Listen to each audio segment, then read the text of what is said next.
Hi. How's everyone doing? Get it over and done with at the start. I'm not doing too well. Haven't been doing too well for a little bit again. Mentioned a couple of weeks ago, however long ago it was, that I've had some changes to my meds which have been not working well. It's a bit of an understatement. First change of meds for a couple, like pretty much wrecked me for a couple of weeks. Got off those, and then we tried something else. And these meds are supposed to help me with stability, right? It goes alongside my ADHD meds, and just to kind of they're pretty much like an antidepressant, right? To kind of reduce the lows, kind of bring this more even.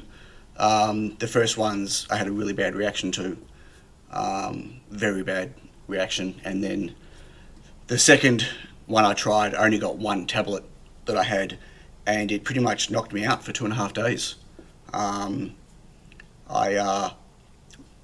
Like, no joke, I took the tablet, and 15 minutes later I was passed out, which is not what's supposed to happen. And basically for the next 18 hours, I couldn't function. Like I couldn't sit. I was comatose, awake, comatose. It was really bad, and it took another 24 hours for that one tablet to get out of my system, and it was it wasn't even a big dose. Again, it had a massive effect, like bad effect on my system. So basically I went for 3 weeks of really badly regulated ADHD meds, and dizzy, nauseous, drowsy, constant headache, massive heart palpitations, couldn't function. It's been pretty bad, and only maybe the last week all that's been out of my system, but that now leaves me back where I was beforehand, where my ADHD meds aren't quite working, and my mental state, I don't know what to call it, I'm not a psych, whatever, but it's just not great. So yeah, I thought I'd just share that.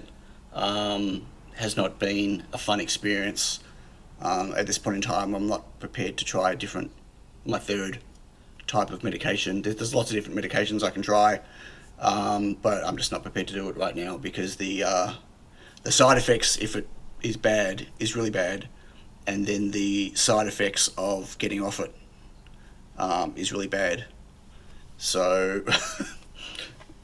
I'm just going to stop for a bit.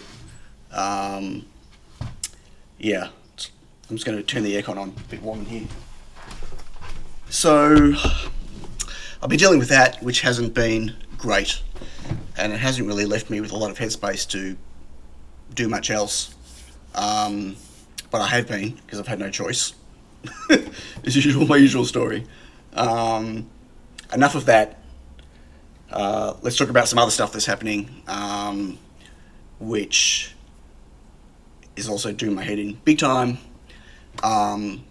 We'll quickly do the rover. Tanky 2 has been the most total brain fuck. I've just been rewriting code the whole time to get it to do something that I just can't get it to do, because the maths is just beyond me. So for those that aren't aware, I'm not great with maths, never have been. I'm not a theoretical guy, so therefore, and maths is all theory, right? Even when you're applying it, it's still theory. So like if that's Xeon and that's maths, there's a wall in the middle, and that wall is like 5 kilometers wide, thick, right? There's no penetrating. Anyway, so the actual, I'm sure many of you don't even care, but the actual mathematics behind driving an Omni or a mechanism-based wheel car, I keep looking over there. So that's called a mechanism wheel as opposed to an omnidirectional wheel. Generally, an omnidirectional wheel is something that you put on a three-sided vehicle, and the wheel can move sideways because it's got rollers that are perpendicular to the wheel, right? And then a mechanism wheel is ones that have got rollers that are whatever degrees they are, 35 degrees, whatever, around the wheel. Can still also go sideways, but it's not like if that's the wheel, forward and backward. In a conventional car, it's not a sideways, it's not perpendicular. On a mechanism wheel, it's going forward like a car, and then it's like that or that. And so all the maths involved with making it move sideways or forward or on an angle is not vector from the front, right? It's ATAN-based vector from the front, which is derived off cosine-based vector calculated from the angle of the slide, right? But that is those four wheels are attached to a center vector, and to move it around, you need to use, from the center, you need to use inverse kinematics, basically. And so you can't, it's not as simple as saying, here's the center of the car, this is the vector I want to move. You can absolutely do that. And that's what I've been doing the whole time. But that doesn't do what I want it to be able to do, which is independent movement and rotation. I want to be able to translate the car and rotate the car independently, which I know sounds crazy, but that's what a car like this can do. If you use forward kinematics, you can't. Forward kinematics is basically, this is the vector I'm going, and if I want to go this way and I also want to rotate the car at the same time, then my car is going to rotate, but then change direction whichever way because I'm messing with the wheels, right? Inverse kinematics lets you, as you're driving, if I want to drive just forward, but I want my car, which is facing forward, to end up facing to the right, like 90 degrees, that you can actually make it drive forward and rotate on the spot, which is what I'm trying to do. But to do that, there's three Cartesian spaces. There's three different Cartesian spaces, the third of which are the four wheels. So that's four Cartesian spaces connected to a Cartesian space, connected to a Cartesian space. And it's all done through inverse kinematics. I told you, and it's just, I can't do the maths. The maths, it's just like lots of complex matrices and trigonometry. And every time I get close, it's almost kind of right, but not quite right. And what you can't do is pre-map it out. You can't turn around and say, like if you just want it to move forward, right, you can just say, okay, well, I want to move forward a meter, and I know that my wheel circumference and blah, blah, blah, blah, blah, which means each wheel needs 1,300 pulses to get 1 meter forward. So start it moving, count the pulses, and when you get there, when you get to that pulse count, stop, and that's 1 meter. That's easy, but you can't do that. And if you do that and say, and also rotate 90 degrees, as I said, the car will deviate in a direction you don't want it to, because by implementing the 90 degrees, it's not like you do a vector plus a vector, because that second vector completely removes your ability to drive straight, right? And you can still do that and get it to stop at a certain point, but where you want it to stop is totally not what you planned for. So the only way to do it is actually real-time, dynamic, recalculating every single step, really tight step along the way, and it's just really complex maths, and I can't get it working. It's doing my head in, and I'm at the point where I might just scrap the idea of doing that and put another axis on the car, put a rotating Z-axis, like a stepper that sits on there, so I can independently aim. What I want to be able to do is independently aim. If there's a fixed camera on the car, let's say it's looking forward, and I want to look at an object, I want to be able to look at an object, but move to a different place, right? Like for instance, I want to be able to rotate around an object, but looking at it the whole time, okay? And to do that, you need inverse kinematics. Like, there's just no other way to do it, and you can't pre-plan it. It's got to be step by step, and I just can't get the maths working. So if I was to forget that idea and just put another axis on there, like a stepper, that just does a rotation, 360 rotation, and the camera's to that, I can then move the vehicle around wherever I want and independently rotate the camera, whatever, and it doesn't matter what the car's doing because I can independently rotate it. But I mean, that would be the obvious way to do it, the simplest way in the long run, because then I've got fully detached independent control. It means a different controller board. I need to make it bigger, add room for a stepper driver this time rather than a motor. I mean, I could use a motor with an encoder, but it's not going to give me the same capability really as a stepper. If I just use a stepper motor with a stepper driver, then I've got full, trinamic driver. Then I can do all the ease in and ease outs and everything that, or I can just do step do, whatever. Either way, I need to put another driver on the board. I don't have enough I/O left for my Nano S3 to do that, not without taking some other functionality away.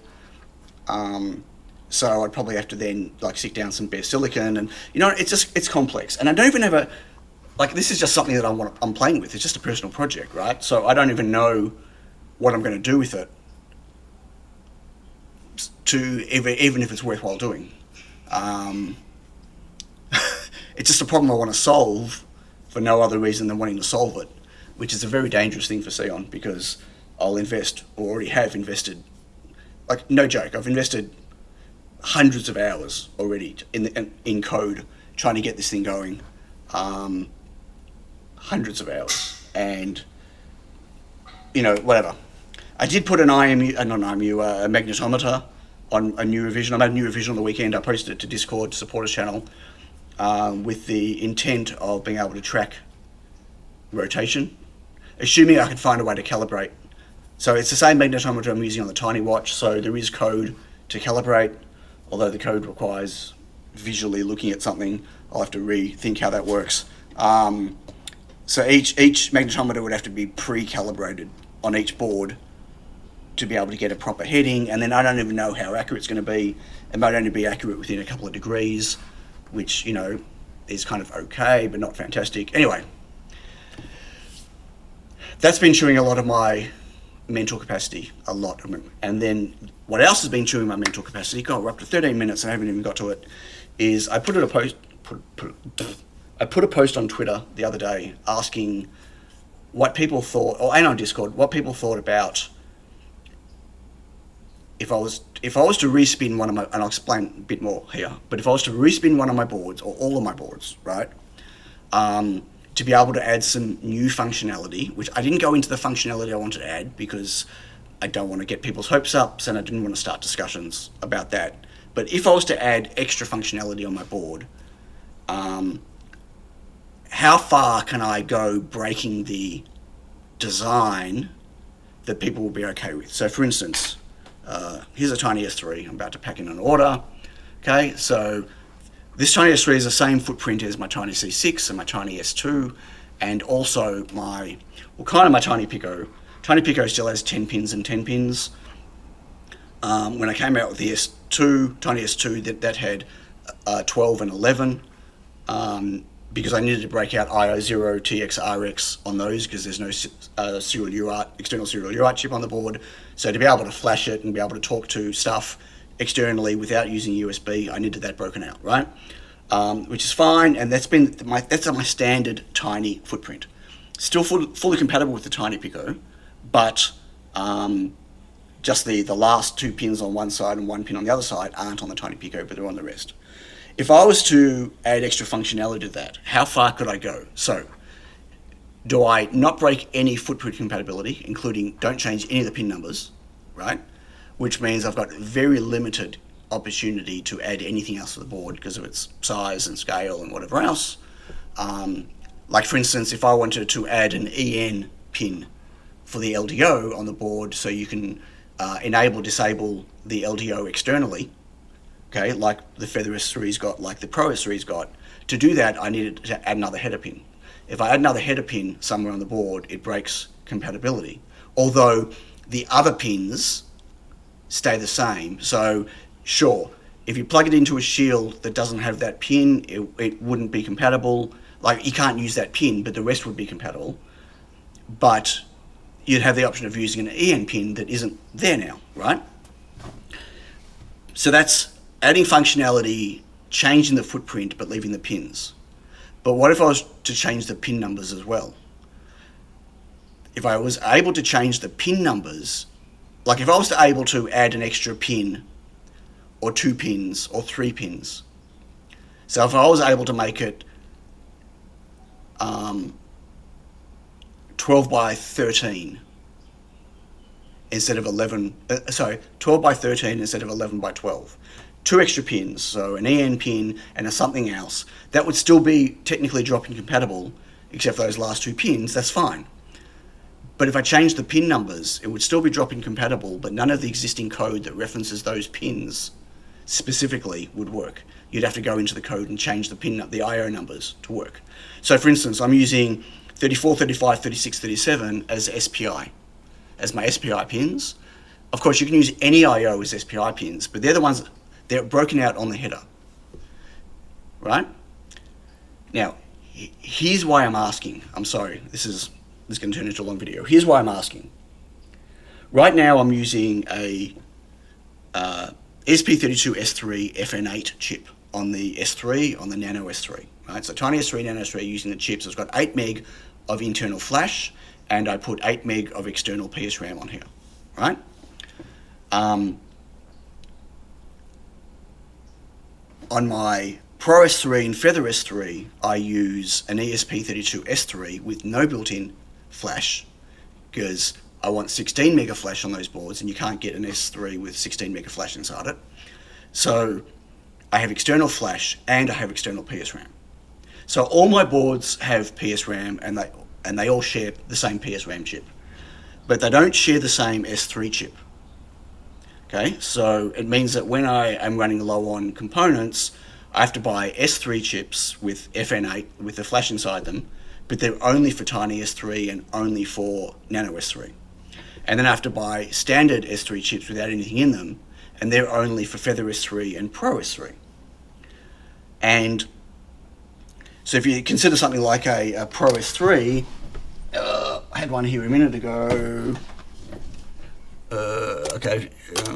If you consider something like a Feather S3, okay, there is 3 big chips on there. There's flash, PSRAM, can even see it. So there's PSRAM, flash, and then the S3 chip. Now, if I was to use an S3 chip that had something inside it, I could get rid of one of those chips. I can't use the FN8 chip, FN8 one, because that's only 8 mega flash. So the only option I could go for would be the R8, which has the 8 meg of PSRAM. Now, all my boards have 8 meg of PSRAM, except for the OMG that uses the Pico, right? So that's 8 flash, 2 PSRAM, all in one thing. So let's ignore that. If I was to move to the S3 R8, which has 8 meg of PSRAM inside it, all my boards could use that chip, which means I don't have to put PSRAM down anywhere. All I have to do on the Tiny S3 and the Nano S3 is put down flash instead, external flash, instead of external PSRAM. Now, external flash is not a problem. I have 8 megabytes of external flash, and the actual chip itself is smaller than the PSRAM. I'm already buying it for the Tiny C6 boards, right? And so I could standardize all my S3 chips on my Tiny S3s, my Feather S3s, my Pro S3s to the R8. The problem is the R8 is a octal PSRAM, not a quad PSRAM. You can't buy a variant of the SP32 with 8 meg of PSRAM inside it that isn't octal. And because it's octal, it uses 5 extra pins, 5 extra I/O that none of my boards are using right now from the chip, but they're all using them on the headers. For instance, 34, 35, 36, 37 are my SPI pins. They're on the header. They're also on the header of this, and they're also on the header of the Pro S3. Now, the Pro S3 doesn't have enough spare I/O that if I took those pins away, I could put other pins instead because they're all being used. So, and the same with the Nano S3. So I have this problem where I can't really put the R8. But if I put the R8 on here, and I did manage to break out different pins, different I/O for here instead, it breaks pin-for-pin compatibility in terms of I/O number, so it breaks firmware, although it technically is still drop-in compatible. But if I did it, I could lose the PSRAM, I could put flash instead. The flash is smaller, I could fit a fuel gauge on the board, I could fit an EN pin on the board, so you could have direct control of the LDO, turning it on and off, and you'd get octal PSRAM instead of quad PSRAM, so the PSRAM would be considerably faster. So there'd be a revised board with PSRAM that's twice as fast and 8 mega flash, but I could even go bigger flash on it, right? Because I'm not limited to 8, but 8 mega flash, I could fit a fuel gauge as well as having the battery charging, break out an EN pin, also maybe break out one more I/O, and still keep the same size board. But it doesn't make sense doing that if it's going to break compatibility and I can't change the chip across the board, or if I don't change the chip across the board. Because one of the reasons of doing it is to standardize on one S3 part. So like right now I invest, like S3 chips are not cheap and I have to buy them in reels. And so every time I am low, like I need to now restock. I'm at a point now where I need to restock this is why it's come up now. I've got like not even 100 S3 FN8 chips left, and I've just started my last reel of S3 chips, and so I'm at a point, and I'm out of PSRAM. I've got like 200 pieces of PSRAM left. I'm at a point now where I need to buy PSRAM and both S3 variants, and if there's ever a time to make changes, it'd be now before I invest 10,000 Australian dollars in more chips. Especially considering that those chips are going to last me a while, because it's not like these boards are racing out the door right now. But maybe if they had a refresh with some extra functionality, they might race out the door a bit more. You know what I mean? I still think they're great boards and best in class, and it's not like there are other boards out there that are functionality are better than it when comparing board to board. I'm not talking about boards that have screens on them or whatever else, you know what I mean? I'm talking about just like development boards. I still think my boards are, best in class, really. I mean, you can get all the Zowery Cutie Pie type size boards that are smaller now than my boards, but they still don't necessarily have everything my boards have, and by making them double-sided, it might be able to make them smaller, but it doesn't make them as versatile.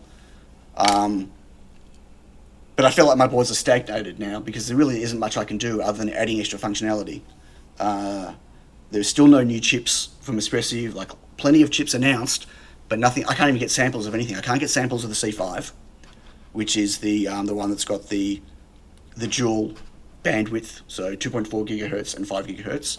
Apparently there were a few dev kits floating around, early dev kits, but they've not gone into production yet, and I can't get production samples. I'm still waiting on the C61, which is the version of the C6 that allows for external PSRAM and a few other tweaks. Still can't even get samples of those. I'm in the queue. I've been in the queue for 7 months. The P4 is something that I deliberately skipped the current samples because they are not the production samples.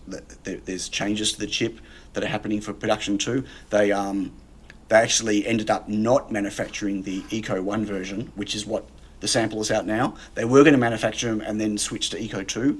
They actually decided not to manufacture Eco 1, and they're going to go straight to Eco 2, which is the samples I'm waiting for.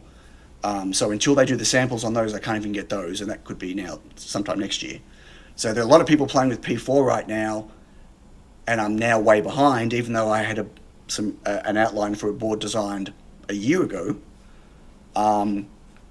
But there are physical changes on the chip, like there are pin changes on the chip that makes them 100% not drop-in compatible. Not necessarily dramatic changes, but still not drop-in compatible. And the current samples, there's a whole bunch of stuff that doesn't work. Like USB on the go doesn't work. There's a lot of the functionality that people are going to want to use on these things don't work. So how can I implement them, test them, right? Anyway, there's so many things coming from Espressive, yet I can't get access to any chips. And I feel like my current boards are stagnant. And honestly, if it wasn't for Reflow Master Pro this last few months, I you know, I don't know if I'd be in business next year. So, not that I'm selling, you know, hundreds of them, but, you know, it's enough to, you know, anyway, that's why I asked that question. I still don't know what to do. I thought I'd be able to, so I've been redesigning boards this whole time, coming up with, who cares, the naming doesn't matter. The naming doesn't matter. But right now, like coming up with a Tiny S3 V2, I've designed a Tiny Pico V2, so well, that's actually a V4, and I started work on a Feather S3 V2, didn't start on the Pro S3 because that's problematic, as is the Nano, but none of it makes sense. Like if it's only going to be a tiny little change, then there's maybe no point, right? Another reason I was looking at doing this is it's getting harder for me to get PSRAM. So the PSRAM I buy directly from Espressive, which is fine. I can still buy it from them, but it's their last product, other than their Pico D4s, which I still buy for the Tiny Pico. It ships. It doesn't ship with from the same location as the rest of the chips, and they can't ship it to me. It's really complicated.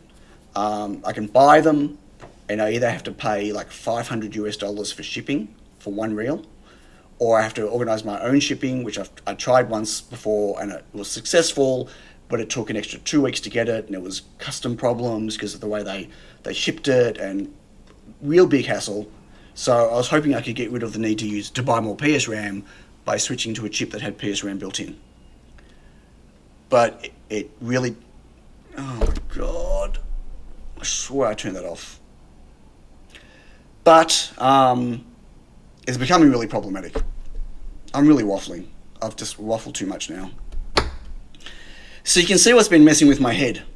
Like this board, potential boards redesign, and we're talking about a lot of boards. Like we're talking about the onboard and UFL version of pretty much all my S3 boards.